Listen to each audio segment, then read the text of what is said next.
Hey, what's up everybody? This is Matt from Rocky's War Room, and today I have another Let's Build video, except this time it's the Boromite Guildess Arran Gestalin. That took a while to be able to say all that in one breath. This is for the game Beyond the Gates of Antares. Obviously it's from the Boromites list, and it looks great. The studio did a wonderful job painting this. It's applied and unpainted, unassembled. Scenery, glue, and paint not included. Contents may vary from those shown. It's a really neat model. When I saw it, I had to get it. I mean, it's just beautiful. It's also painted in the paint scheme that I wanted to do the Broodmother in, which is the brown rock with the white blades, except for the yellow. I'm not going to be painting it in yellow. I got my own scheme going for that. But I digress. In this box, you have the Arran Gestalin, the Boromite Guildess, the mounted on the Locomite, and armed with a plasma carbine and an X-taser. Pretty cool. The Locomite, it's a rock steed, is proven as an adept rider, as she is skilled negotiator and uncompromising warrior. Rock-like skin is embedded with the carrier nodes and reflex shielding that further protects both the rider and the mount. Awesome. That's pretty cool. I love the stories they have on the back of the boxes.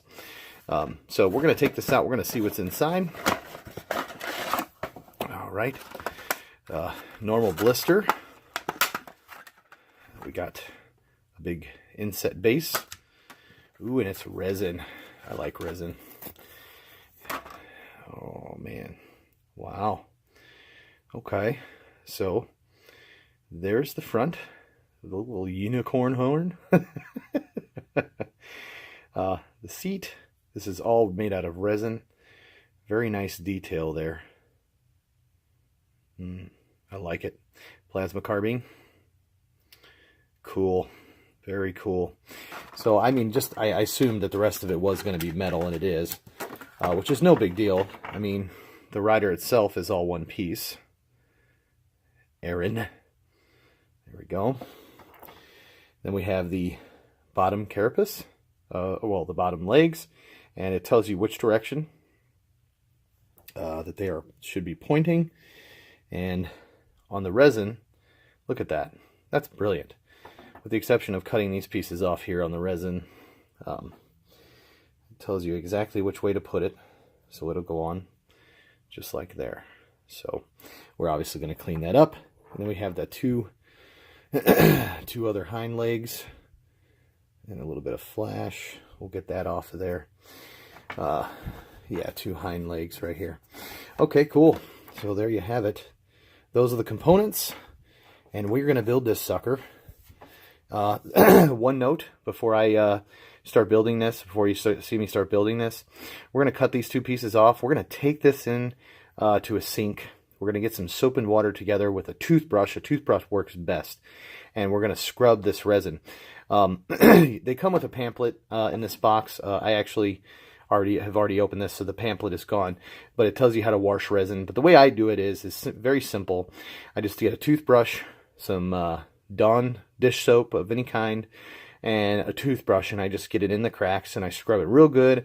I dry it off real good, make sure it's good and dry, or dry enough to hold glue, because remember, the CA glue, if that's what I'm using, it activates with the water. But I wouldn't leave too much on this, especially in the joints. So we're gonna go wash this up, and after it's done, you'll see me build it, and I'll be back to let you know how the kit goes. So I'll be right back.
right, everybody, there you go. This is the Boromite Guildess Arran Gestalin. This here is the whole model with her standing.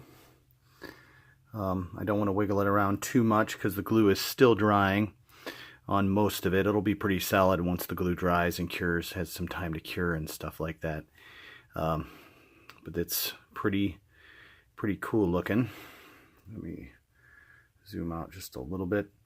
The only problem that I have with the whole entire model, which is the only problem I have, is it doesn't fit on the base just the way it is. So, I mean, it does. It fits on the very edges of the base, which, you know, I've had some Warlord models that have been like that before. But I think that base is big enough. I just think that you need to, like, maybe bend the legs in or something like that. Spend a little bit more time with it than I did there. You know, having the legs be on the edge is fine with me. That way I can put a big scenic base underneath them. Maybe put some hatchlings underneath it or something along those lines, which I think is pretty cool. Went together very nicely, very smoothly. You just got to fit the arms, the claw arms on the front. You have to fit them in the hole to where the position that they fit, you know, perfectly in there to pose it. Very cool looking model. This will paint up very nicely. I'm going to let this cure overnight, probably 24 hours. And then I'm going to spray paint it to kind of hold it, bond it together even more. Spray paint will take care of the bond as well, even though it's not perfect. A lot of times I'll use a brushable primer, like a brushable black primer when I'm dealing with models in resin. It actually has a bonding agent in it, which helps with the, you know, seams and things like that. So I think I may go that route. I don't know. We'll see what will happen. I'll have to check it out. That's in only two colors, black, white, and gray. So I'd have to really build up the colors on this one. So what I may do is I may do a black paintable acrylic polyurethane primer, a brush primer over it, and then I might spray a very light over the top brown color that I have that I want to paint these guys in. So we'll see. We'll see. I'll have a painting video for it on how to paint the Boromite Guildess Arran Gestalin. That's a tongue twister. You guys should try it. But really, no pitfalls. It went together very easily. I washed the resin, and it came out nicely. The glue stuck very well to it. That's how you know you got a good clean. Real test will be used when I put some paint on it. So we will paint this and the Broodmother, and they'll look great next to each other on the battlefield. So that's it. That's all I've got for you guys. Please like this video. If you haven't subscribed, please do. Please spread the word. Tell a friend. I'd appreciate it. Leave me some comments. Tell me what you think of this model, the build. If I could do anything differently. Also, last but not least, from me to you, ta-ta! And we'll see you in the next video.